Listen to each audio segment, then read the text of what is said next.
Food Fridays on Fox 24 News Now. Brought to you by U.S. Food Chef Store. Great food, wholesale prices.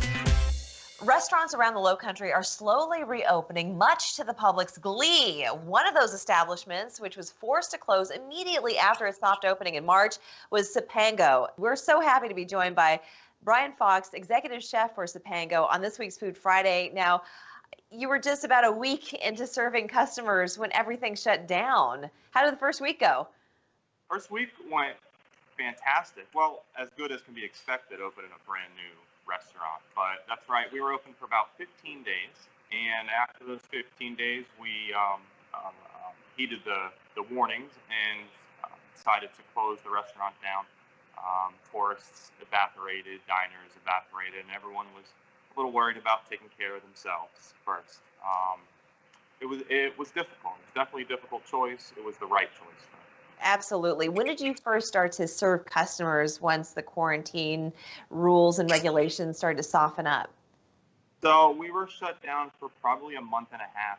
April 26th was our second opening date. I joke with the guys all the time that I've opened this restaurant twice now, and it doesn't get easy the second time around either. So you've been able to do carry out, and now people are allowed to dine in. Is that right? Yeah, we got our feet wet the first week or 10 days or so, doing carry-out pizzas, to-go drinks, sealed beverages, get some staff back in here, get some money flowing again, and then we were ready to open up to the public. And you've been doing happy hour as well. I want to get into all the times that you're open in the days and so forth, but let's talk about the menu. So what is Sipango? So Sipango is coastal-influenced Italian cuisine. I say coastal because we are right here on the coast in Charleston, and we wanted to make sure that we were able to reap the benefits of the bounties that are around us as the seasons turn, be it local fish, produce, purveyors.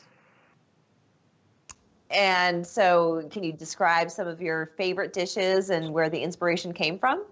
Absolutely. So the focus of the menu is wood-fired pizza, of course. We take a little different direction on it, and we use a sourdough method and a cold fermentation for our pizza dough. It's actually quite a long process. I think all told, it's about 48 hours between making the dough, letting it ferment, and rolling it into pizza-sized dough rounds. And then actually it hits the line day 3 of that fermentation process and is ready to go for service. We find that it just creates just a nice crispy bottom and airy crust and gives a little bit of that sourdough bread flavor to a pizza. Well, you just answered my next question because I was curious how that differs from the traditional pizza dough that we have in other establishments. So we love the crispiness. We love the combination of textures when we're having something as simple as pizza. Your training, where did you train as a chef? So I'm classically trained. I graduated from Johnson & Wales University in North Miami. I graduated class of 2012. I have a degree in culinary arts and food service management. And besides that, it was the School of Hard Knocks coming up through the ranks. Yeah. As it is for many chefs, it's incredibly hard work. It's 24/7 from what I understand. And the inspiration to open something of the Italian variety, did you just gravitate towards that type of cuisine versus other types of cuisine? Well, there was discussion with this being an already existing restaurant, and we were throwing around the idea of rebranding. Long story short, we ended up wanting to put a concept in here that was kind of niche to us and close to our hearts, and that afforded the people coming to dine on this end of Charleston the ability to eat something just a little different. You don't find Italian on this end of East Bay Street, so we really wanted to capture that market. Yeah, absolutely. And why Charleston? Since you got your training in Miami, very exciting place culinarily speaking. So why Charleston? Charleston's great. I've been down here for about 4 years. This is my first restaurant venture in Charleston.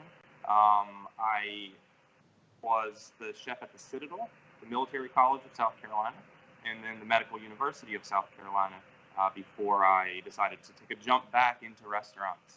And let me tell you, it was a headfirst dive. Well, we're so glad that you did. And so anybody who's interested in visiting Sipango, you do have a new menu that's available weekdays And maybe you can tell us the hours of operation and when your happy hour is.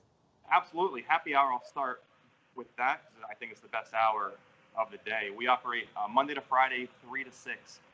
We expanded that happy hour offering not only at the bar top, but all the high tops in the bar area and the patio seating out front for those that feel a little more comfortable during this COVID crisis to dine al fresco. Absolutely. We love al fresco. Everything tastes better when you're eating it outside, I think. Absolutely. Chef, thank you so much for joining us. My pleasure. We'll be back after this.